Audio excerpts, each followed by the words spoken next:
Get up, get ready, it's time to be woke. Take off your shades, it helps see through the smoke. Cause the wicked hide behind the cloak. And if you stay in the mist, you gon' be soaked. So listen up, cause this hair of the dog. What's real, what ain't, is this the fog or smog? Cause there's a difference when you breathe it in. So don't let the corporate media take you for a spin. This that morning show, they put you in the know. So I hope that you ready, cause all we do is go, go, go. Yeah, come get your info, you gon' be like, whoa. Hair of the dog, we bout that, ayy. We in the zone, we out here, yeah. Speak. Good morning, everyone. Welcome to Hair of the Dog. I'm Andy Kennedy on this fine Wednesday morning. Thank you for tuning in. Big show for you today. We have a nice cold front, cool front over my location. It's ushering in some nice, unhumid, coolish, windy air. I know there's a lot of Americans that don't appreciate that, but when you go through the winter that we go through, you have an appreciation for kind of like a maybe room temperature and above outside temperature. Especially when here in Ontario, we're still under, pseudo quote unquote lockdown. So there's not a lot of places to go still yet anyways. But regardless of that, again, thanks for tuning in. I would like to introduce my lovely and talented co-host, Miss Carrie Barber. Good morning, Carrie. Good morning, Andy, and good morning to everybody who's tuning in. Thank you to all of our syndicated stations. It's overwhelming and humbling. So we just keep getting picked up on different networks. So good morning to everyone. And if it's your first time watching us, we want you to know that this is a conversation between all of us. We present some information. I've already posted some links in our chat. So if you want to join in, all of this information is available to you, the source documents. Let's have a conversation because this one really affects you. We're talking about big tech, surveillance state, big brother, and free speech, particularly when it comes to political commentary. So drop something in the chat. We'll address it. Be nice, be civil. We're all family here. And we really don't care which political side of the aisle you come on. We're all in this together. So welcome and thank you for joining us. So, Andy, any thoughts before we get started? Because this one's really complex and I want to kind of go through it slowly. Yeah, there's a lot. Not that this week is any different than every single week since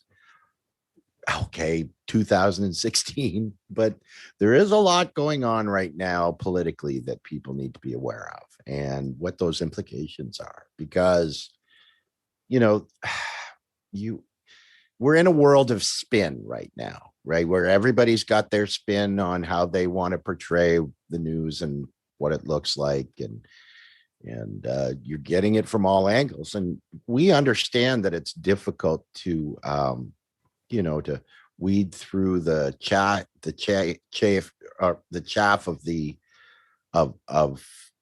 different narratives and different maybe gaslighting points that you'll hear from others, but it's very important in it. And there's lots of things going on right now that have some very serious implications, including your personal freedoms and, even how we communicate on the left in this progressive space. And so this is one that you really want to pay attention to.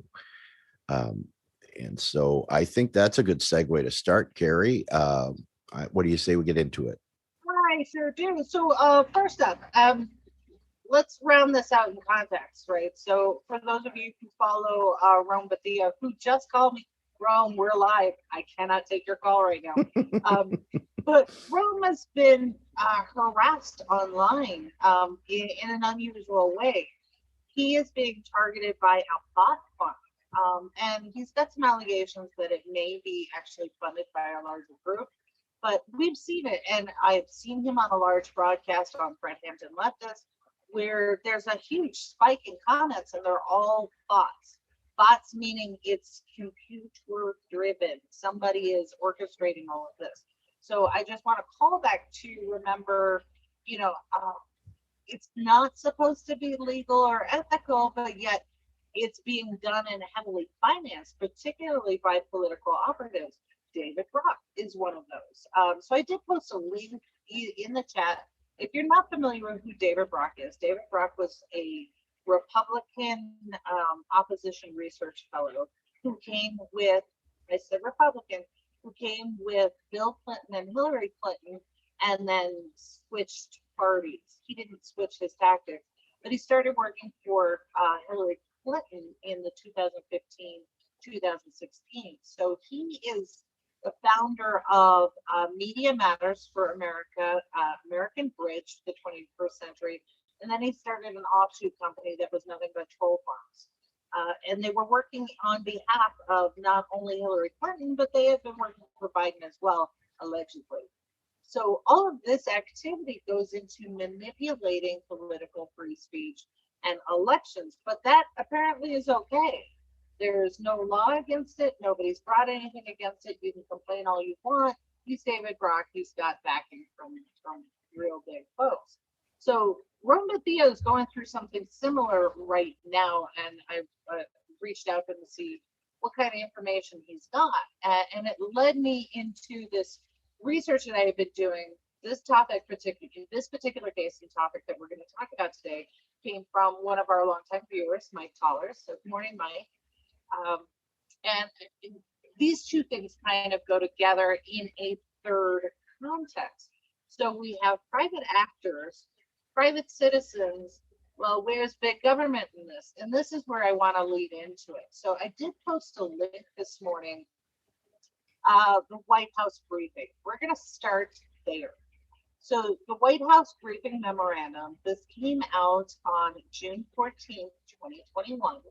This is the senior administration officials briefing the press about counterterrorism actions. And this particular day was focused on internal, what they call terrorism actions and disruptors.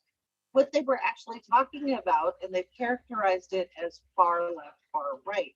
Not particularly in this memo, but this is kind of the offshoot that we're seeing online. So this briefing was about an ODNI threat assessment that the White House has published and what they're going to do about it. So they came out with a plan to work with counterterrorism and incendiary folks to minimize the risk.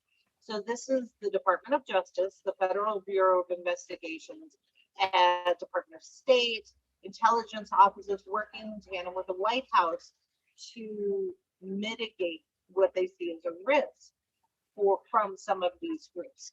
So what they're saying is, and I'm reading directly now from the memo, I posted the link. The first pillar of their action seeks to understand and analyze and share domestic terrorism related information. It builds directly off the ODNI threat assessment. Our goal is to enhance domestic terrorism analysis and improve information sharing through law enforcement at the federal, state, local, tribal, and territorial level, where appropriate with private sector partners. I'm going to repeat that last line again to make sure that you understand it. Our goal is to enhance domestic terrorism analysis and improve information sharing throughout law enforcement at the federal, state, local, tribal, and territorial level, where appropriate with private sector partners. And then it goes on. So first, I'd like to remind everybody, what's the definition of fascism? Okay, so here we have the White House talking about they're working with private sector corporations. And this is the part that I think we really need to focus on when we talk about counterterrorism data and what's happening in the political free speech space. So with this particular subject, you don't necessarily have to agree with the political ideology or the words that are being said by a person. Like, for example, I'm not a fan of the Proud Boys. I am definitely not a fan of alt-right racists. However, the moment that I start to curtail their right to speak is the moment that I have gagged myself. And right. So when we're sitting here in the space of the progressive space, and we're looking at these different topics from a perspective of good, it makes it uncomfortable, it's cringy. It's still free speech. And there are legal limits, legal criminal limits to what I can say without the government stepping in. But I still have a right to say it and cross that line. Right. So this is where free speech and political, I guess my perspective, Andy, and you and I have said this, is I have never feared having an alt-right person come on our show. I have never feared having a far left incendiary personality come on our show, because I'm confident in progressive policy and being able to explain it and based on facts. And have a good conversation, refute some of the evidence that they are providing. I know it's not factual. So I am very comfortable with letting them speak and refuting it and making sure that the general audience has that framework to go by.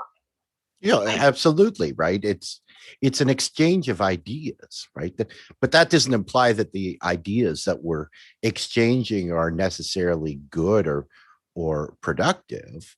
But that starts a greater conversation that if I'm confident in my own position and my own belief system, then I could prevail in a quote unquote debate armed with the facts that I have, right? And so that's one thing that I think that any of the pundits on our side or even the other side of the political spectrum would say is completely missing right now, right?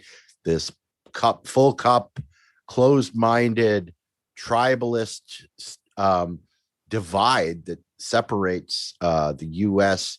and nobody's willing to exchange ideas. Nobody's willing to budge an inch because I have to be right. I can't be happy. Right. Yeah, that's exactly. Okay, so I want to get to comments. Lisa's like, hello, running a little bit late today. Yes, Lisa, we were. And we were trying to work out our tech she doesn't know us very well, does she? We're always like, girl. But yeah, it's we were working out tech issues before we went live. So good morning, Amber. And then we have I love this moniker, propaganda live. Good morning, and propaganda says love you all. Comments on the private public partnership and suggests that we have skeptical Mantis on your show to let him sell us all on Civil War. Sure. I mean, I'm a lazy stalker as an investigative journalist, so I would be sucky at Civil War. Right? Yeah, and I don't even own a gun, so just put me in charge of logistics. Yeah, there's that. So I've got plenty for you. Absolutely. So Amber says, busting out of echo chambers and having a hard conversation with people we don't necessarily agree with in good faith is vital and so lacking. Even folks like Joe Rogan getting trashed just for being willing to speak to folks is detrimental to free speech. Right. And that comes from a fear perspective. If I, like, we saw with Bernie Sanders went on Joe Rogan, oh my God, no. No, you need to have those conversations. And I had often said, if things really went sideways, and they would have to for me to become president, I'd be on Fox News every morning. I'd be calling in every morning. Hey guys, I heard what you said. That's bullshit. And let me tell you why.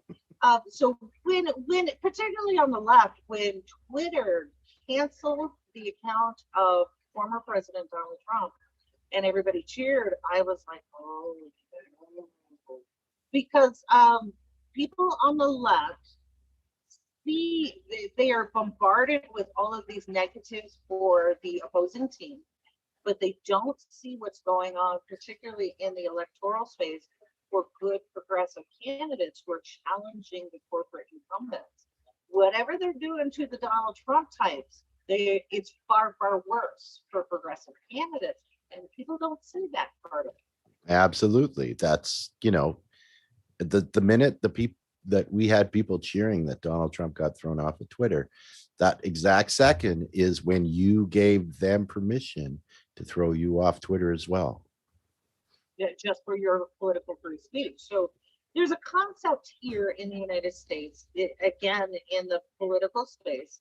If somebody's running for office, or you have an elected official and you made some comments about them and they hit you with a lawsuit, a defamation lawsuit, it's called a slap lawsuit, and they're not allowed to do that. And I believe it's 32 states that have these slap lawsuits to protect your free speech, so that because a lawsuit for the average folks who are behind on a rent payment, behind on a mortgage payment, where a medical bill will set us on our asses, getting hit with a lawsuit, a defamation lawsuit, is catastrophic. So what these laws say is, if I, as a politician, try to sue you for saying something I don't like or I'm uncomfortable with, then you have the right to petition the court to hear your case. And not only would you be found in the right for your free speech,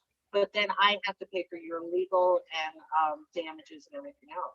That is the way for the courts to kind of even things out, so that these big political players can't just have a run of things, right? Most people aren't aware of that. So it is the Citizens Participation Act, the name of it in most states, or some variation thereof. And it's designed to protect free speech.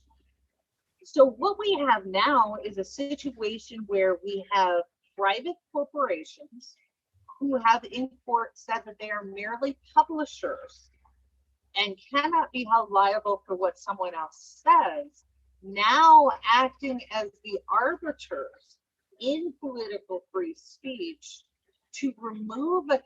So they've gone beyond publisher to something new. And so we're all in this area we've never been in before. So the court cases and legal framework and regulations have not caught up, except for this case that we want to talk about today. So Amber says, the new decentralized social media platform, Panquake, hope I've got that right, Panquake, can't. You have it correct. Okay. Can't come fast enough. Facebook, Twitter are killing our movement. Well, here and again, right? It's the suppression of that. And that's exactly what we're going to talk about. David Williams, good morning. He says, Americans are so authoritarian and reactionary. This same social media ban combo happened after Alex Jones was banned nearly everywhere.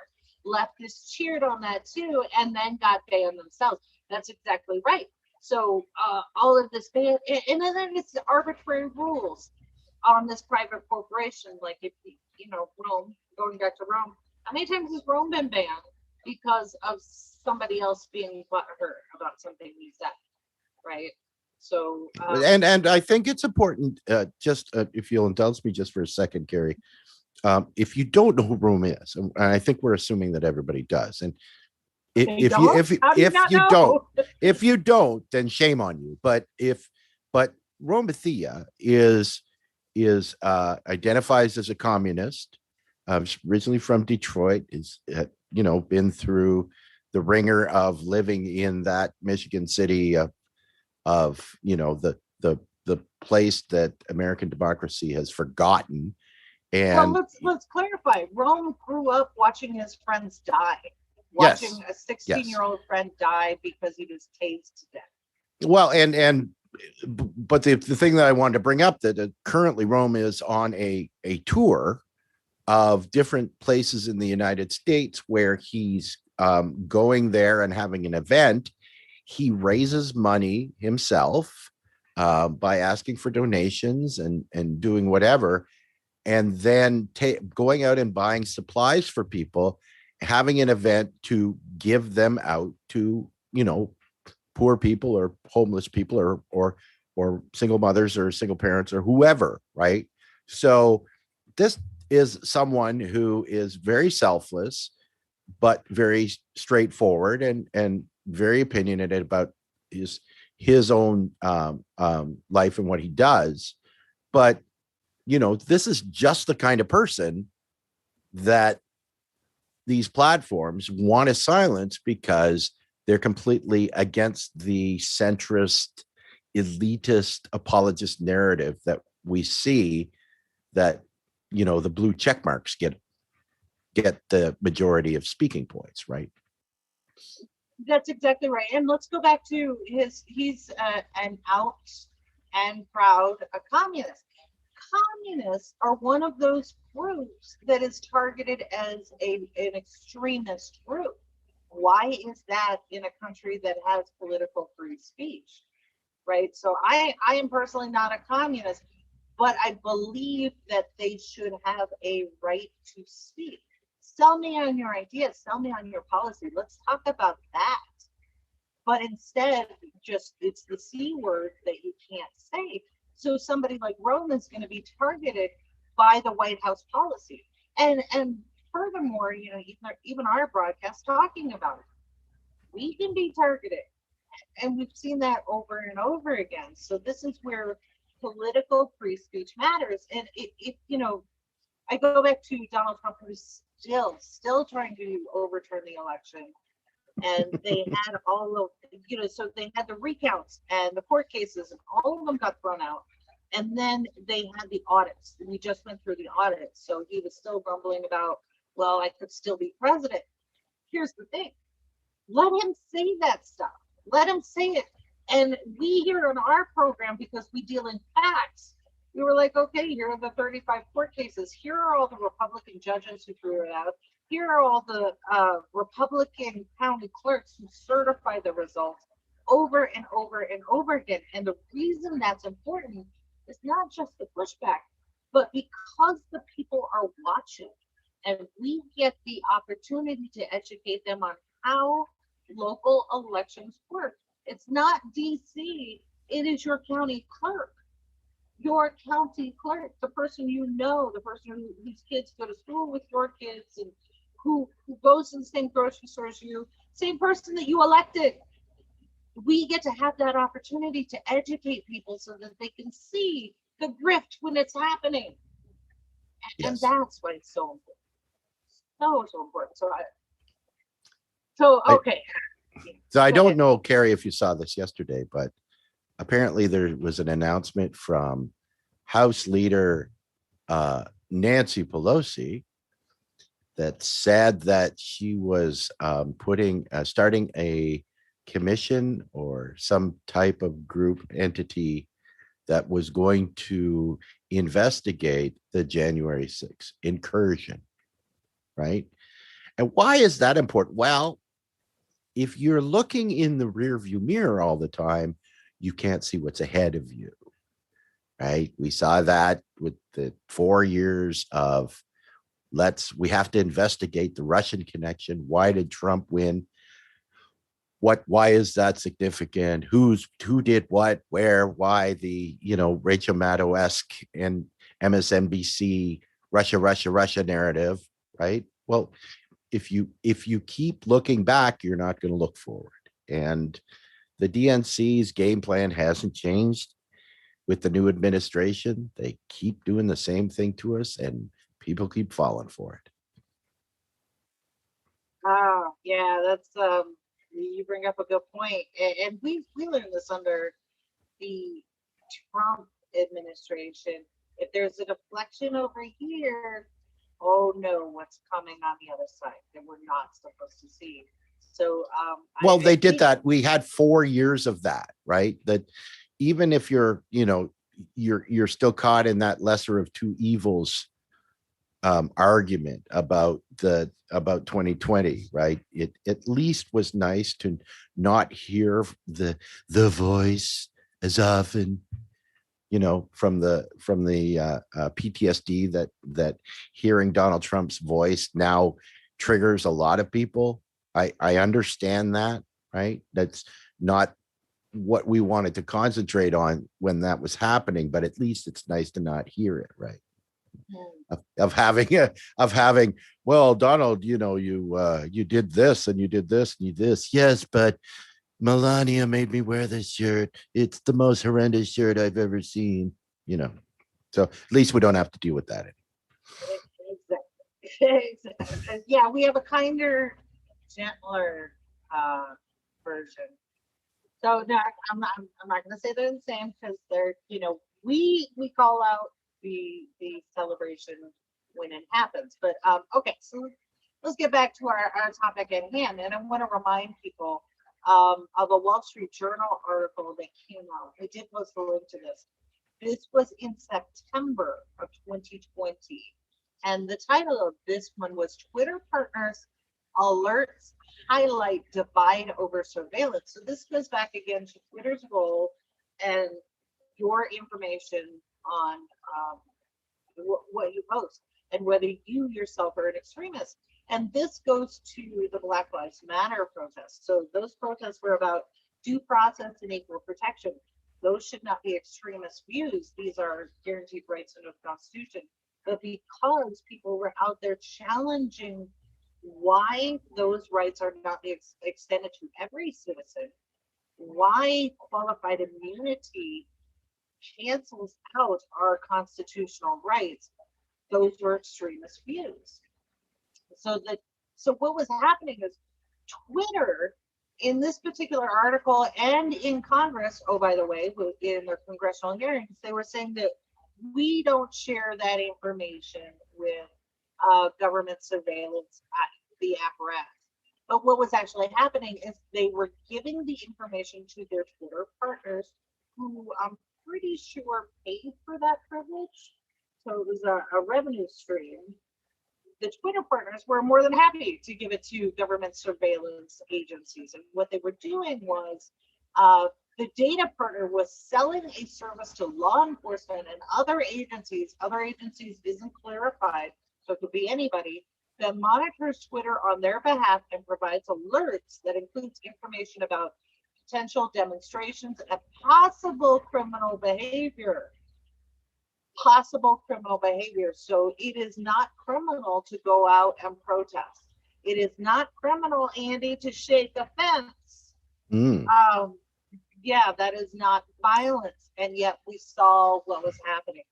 And then we also saw mainstream media try to spin all the Black Lives Matter protests as terrorist groups.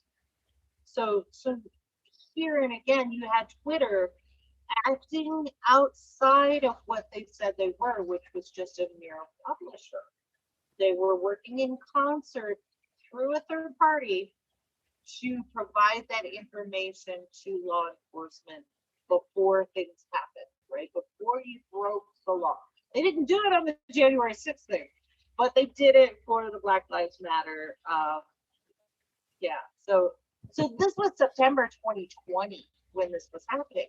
So what else was happening in September? So this is where we want to get into the court case that we have on hand here. So there is, this is where I want to back up and say this particular gentleman, he's labeled as controversial for a number of different things. Some of it I question the controversial monitor because I think as a progressive activist, I'm controversial. But then other things, maybe it's legitimate. I don't know. So whatever you feel about this particular person, this is Dr. Shiva Ayyadurai, and he's a badass, brilliant guy in the tech space. So he's been doing this kind of work since he was 14, 15 years old. He's a 4-time MIT graduate, a Ph.D., a Fulbright scholar.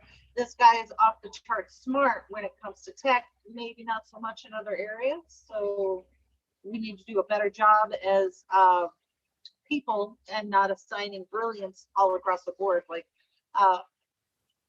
who was Trump's attorney general, but dang it, the brain surgeon. Ben, what's his name? Yeah, Ben Carson. Ben Carson, yes. The Yeah, picture, that guy. him and Christ in the bathroom in their bathrobes. Yes. Yes, yeah, right. So Ben Carson's a good example. Maybe he's good at neurosurgery, but that's probably it, just that really small space, right? So, and I'm gonna say this because I know he's not watching. I'm married to one of these people who's incredibly brilliant in this narrow space. So it's my job to keep him from falling in a hole the rest of the time, right? So yeah. So this Dr. Shiva, he did the unthinkable. He challenged Elizabeth Warren's seat, right? So he was running as an independent because, as he put it, I believe that both of these parties are acting in concert to keep good people down, which is a message I absolutely agree with. So he decided to run for office. And what was interesting about the background on this particular his series of court cases is when he was running as an independent, he was originally invited to a Cambridge, this is all Massachusetts, a Cambridge debate between himself, the Republican, and Elizabeth Warren. And then there was controversy, and I'm not sure where this came from, use your imagination, where they were trying to uninvite him, and he's like, no, I'm already here, I've already met the measures. So then Elizabeth Warren canceled, and they canceled the whole event. And there were a couple times like this, whereas the independent, he kept getting pushed out. So he filed lawsuits, and he won. He won based on free speech and what they were doing to manipulate debates. And how many times have we seen this, right? We had Green Party candidates kicked off the ballots, or the Democrats saying, well, it's our primary. No, it is the nation's primary. You've got to have debates with all of these candidates, Tulsi Gabbard and all these other people. They just kept moving the goalposts, and that's not okay. And this particular candidate said, not only is it not okay, but I'm going to bring a case, and he kept winning. He kept winning. So this is kind of the framework I want to set for this case. Mike joined us. Good morning, Mike, who gave us this case, and he says, I'm going to tell him you said that. Please do. Hey, and good morning, Robin. Good morning. Thanks for joining the conversation. So, Lisa B says, can I speak into the mic more? You're hard to hear. I will do better. Thank you, Lisa. So with this particular case, and I posted the link on it, this case is interesting because what happened was, now, originally they were saying that he just wanted to get his Twitter account back. So it wasn't just Donald Trump, but it was Dr. Shiva and a bunch of other people who got removed from Twitter. So he brought this case in October of 2020, and it has since kind of snowballed. A part of this is the discovery process. So this Dr. Shiva maintains that he has uncovered information. If you go to the court case, the docket in Massachusetts, they've got a lot of the documents. They are all public because he's got a judge who is sympathetic to free speech, particularly in the public space of public elections. So here's what's interesting. He is suing William Francis Galvin of Massachusetts, Michelle Tassinari, Deborah O'Malley, Amy Cohen, and the National Association of State Election Directors. So this one kind of surprised me, this organization, the National Association of State Election Directors. Who is this? What group is this? What private agency is this? I didn't know what it was. So when I looked it up, it was a little surprising to me because by their own website, they are a group of, it could be county clerks, it could be elected officials, it could be all of these people who are concerned about how elections run. Well, you can fill in the blank as you want.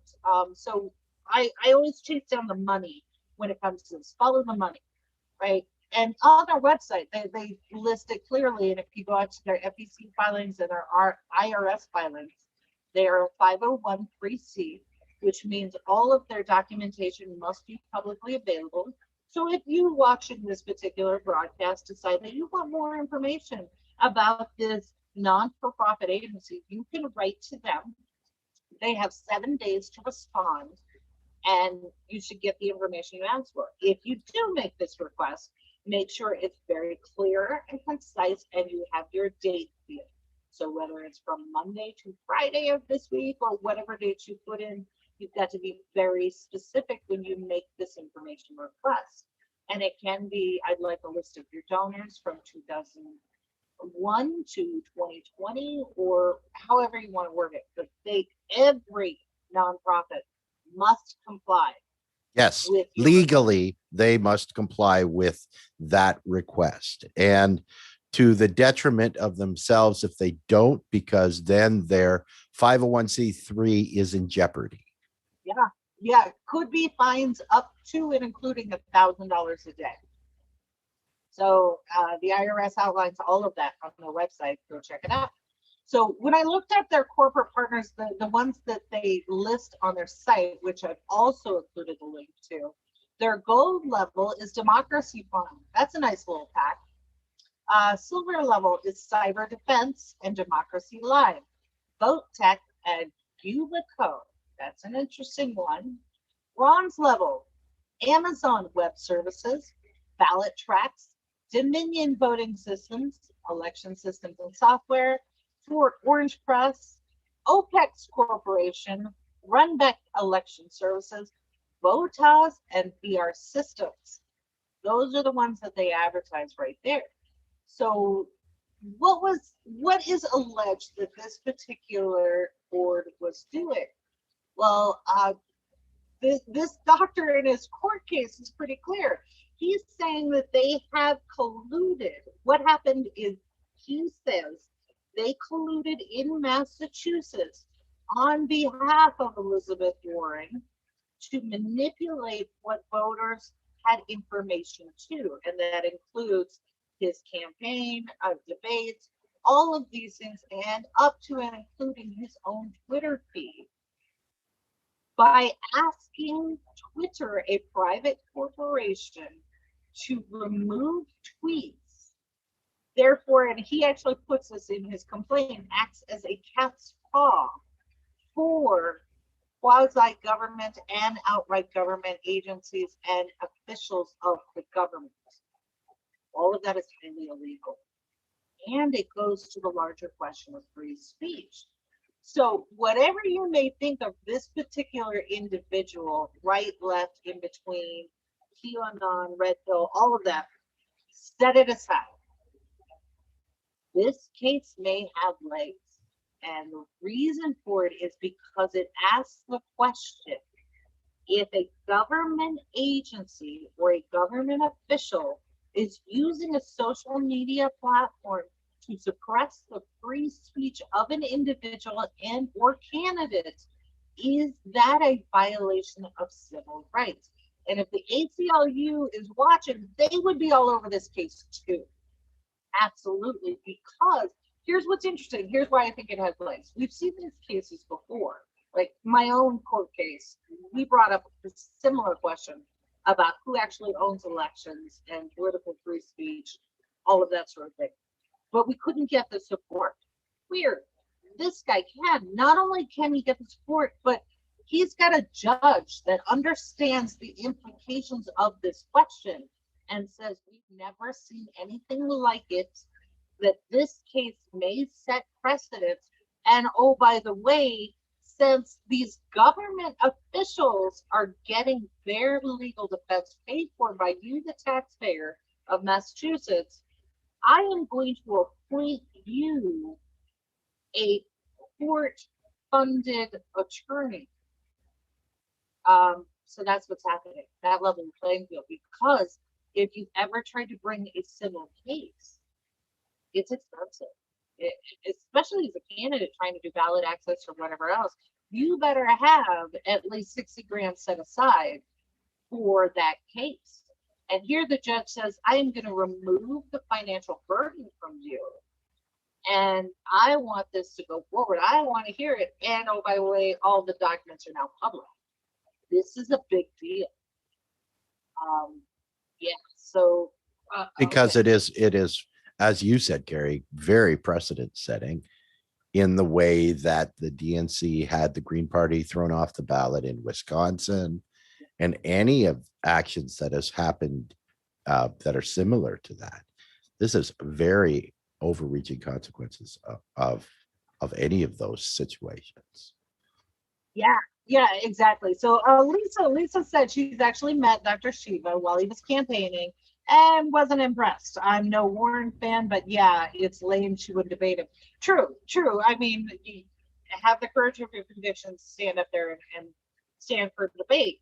But whether you were impressed with Dr. Shiva or not, this case, I think the questions that are raised in this particular case, very compelling, absolutely very compelling. So this is where I like the law and I like the way that it was written, because you take the personalities out of it and it gets to the basic bare bones question. So this is why I'm this. So I thank you, Mike, for bringing this to my attention, because this is not getting publicized anywhere other than the far right QAnon space, which is actually being used to diminish the entire merits of the case. So I didn't want to see that happen. Okay, and Blackjack's back with us.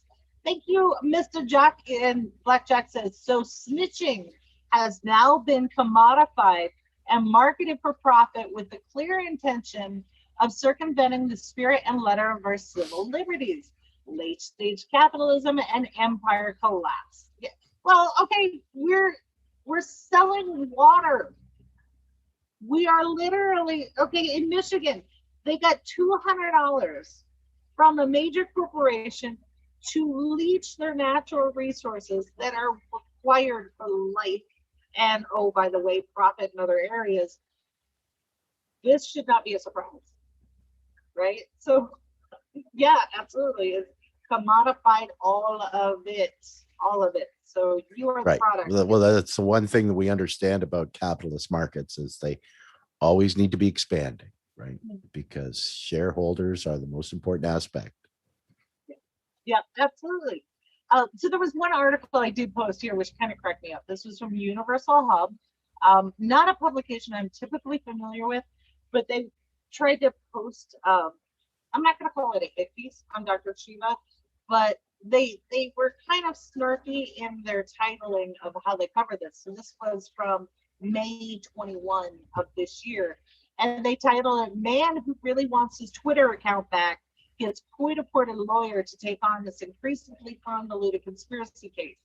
So from the rip, they're trying to diminish this. Yet, as you go through this particular article, it's like as they were writing this piece, they were convincing themselves, wait a second, yeah, this is a good case.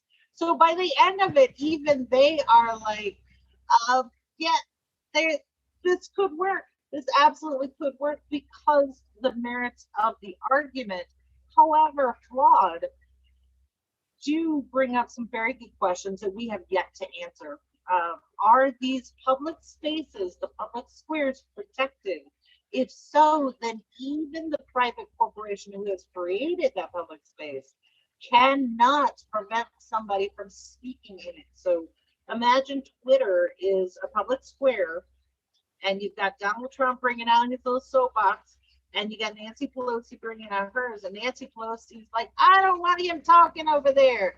So they kick Donald Trump out.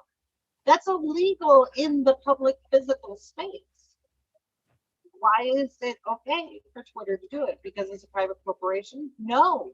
You have chosen to operate in a public square, right? So if I had to log in and it was private segmented to get to your comments, that might be a little bit different, but I don't even need a Twitter account to read what Nancy Pelosi puts out or Donald Trump.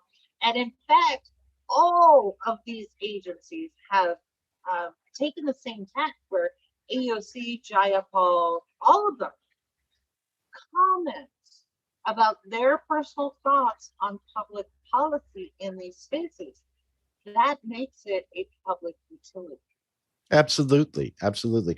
And if you recall, when Donald Trump became president, right, he had his regular Twitter feed, and then he had um, Donald Trump, president of the United States, Twitter feed, which he didn't use, right? So there was a clarification on this part that his normal personal Twitter feed, because he was president of the United States, was the quote unquote official word from the presidency, right? And he got in trouble because he was using it to block people, right? And the reason why that's significant, if you recall, is because that um, Twitter channel, for lack of a better term, needed to be free and open to everyone because of the laws and because he was president. So he wasn't allowed to block people because then he was stopping them from having access to an official Twitter account. Absolutely. And even in your local elections, your local space, your county board, your library board, there's this handy little provision there. If I am on your county board, and I've seen this in my own county board where they got busted. If I serve on your county board and I use my private email to address a question or to pass information back and forth, my private email is now FOIA-able. That's subject to the Freedom of Information. So one of the things when you get elected to these local offices is they admonish you never use your personal information or your personal accounts to address these things. Yet here we see AOC and everyone else doing that exactly with their Twitter, right? So their Twitter DMs, are those not subject to FOIA? Because they're doing official business through these accounts. And all of these are really great questions that will be addressed in this court case. So whether you love this guy, you hate this guy, you think he's a joke, he's not, whatever, this case matters. Right. That's big. Irrelevant. This needs to be addressed despite who's bringing it. Right. Yeah, exactly. So somebody asked me to post the case again. Mike, if you're still there, maybe you can post it. Here's a link to the actual court documents. So if you're going to look this up, it's easy enough to look up by the case number. So this is case 20 because it was brought in the year 2020. So 20-C as in Charlie, V as in Victor, -11889. So again, that's 20-CV 11889. And you can look this up, particularly in the Massachusetts docket, and you can see the motion to dismiss, the counter arguments, all of these things. So all of the motions to dismiss have been removed because the judge is like, oh yeah, there's some shit going on. I'm not saying that he's ruling, but he's like, no, we're gonna do all of this. Part of this is when if you've got good counsel, they are going to put all of these motions to dismiss because nobody wants to get to the discovery phase. No. Yeah. I love discovery phases. Yes, bring it. But they don't want to do that because it's all this documentation and email, all of it comes out. And because this is such a public space, first off, most court cases, with a very rare exception, all of the information is public. All of it's public because of free speech. So you can go out and read the counter arguments, the motion to dismiss, the responses, and even the judge's statements. These are all there for you to review. So once again, it's 20-CB-11889. And there's not a lot of legalese in these documents and these responses. So anybody can go and read it. And if they cite a precedent court case, you can look that up and read it. But the basic arguments are pretty sound here and ask some really good questions. So this is one that I'm personally going to be following. And like I said, whatever your opinion is, right or wrong, the court case is the public space for us to see this argument played out and kind of go through it with them and make up your own mind. Is Twitter a public utility, or is it just a publisher making money off of your use?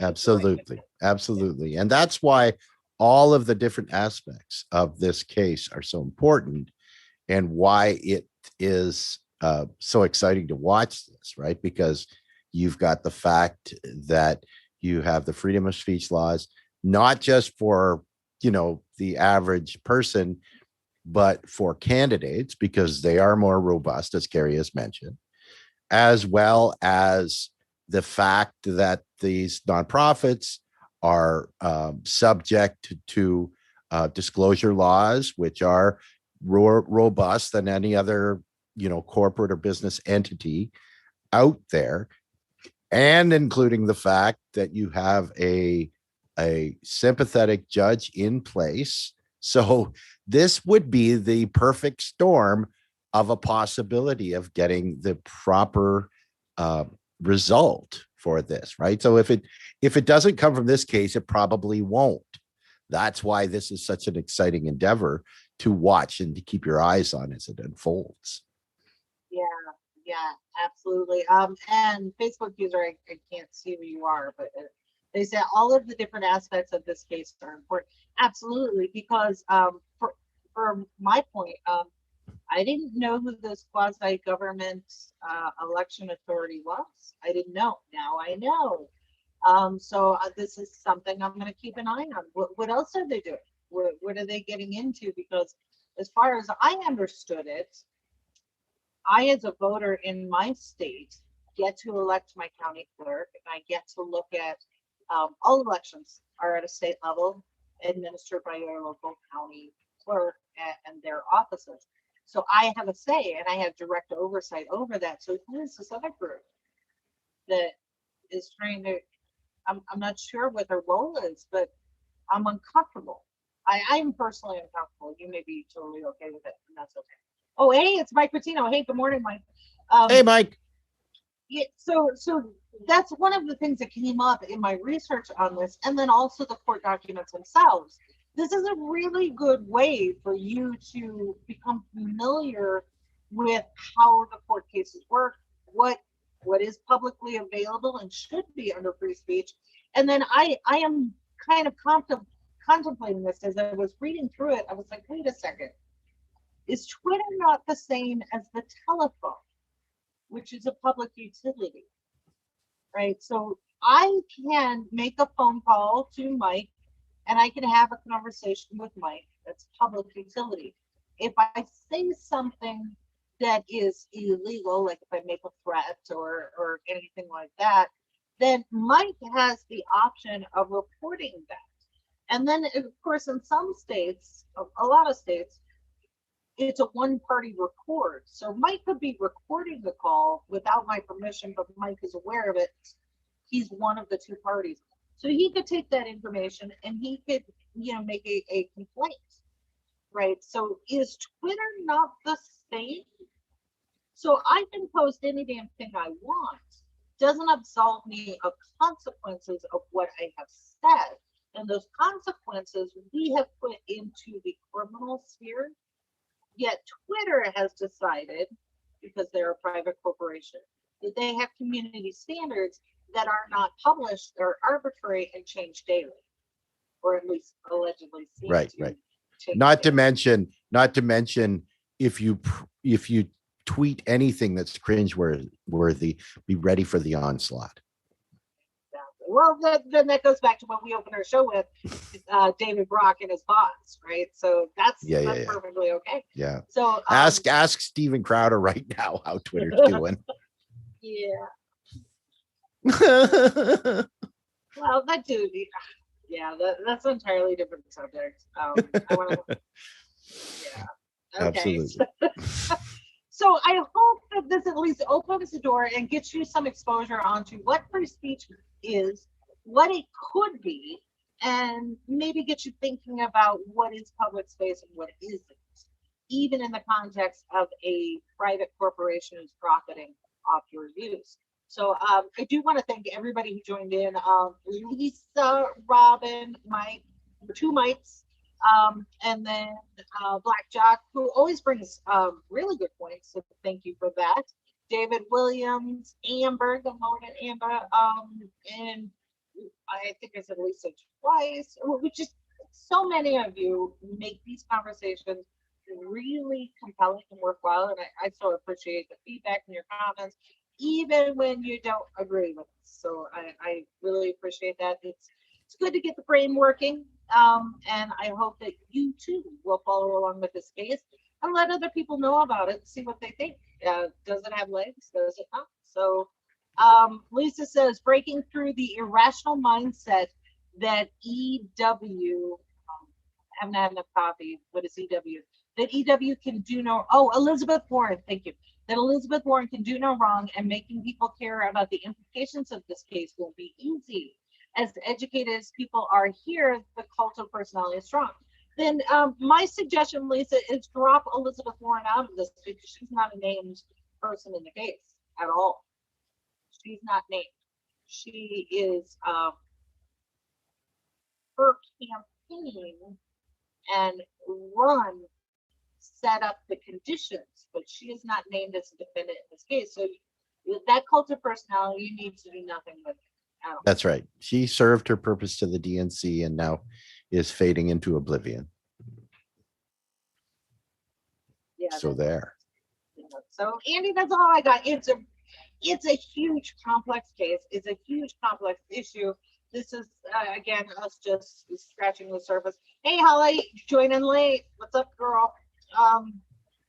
But I hope that you will stick with it, and as it develops, more information comes out, I am definitely going to be watching this case. So Andy, words of wisdom, final thoughts, take us out.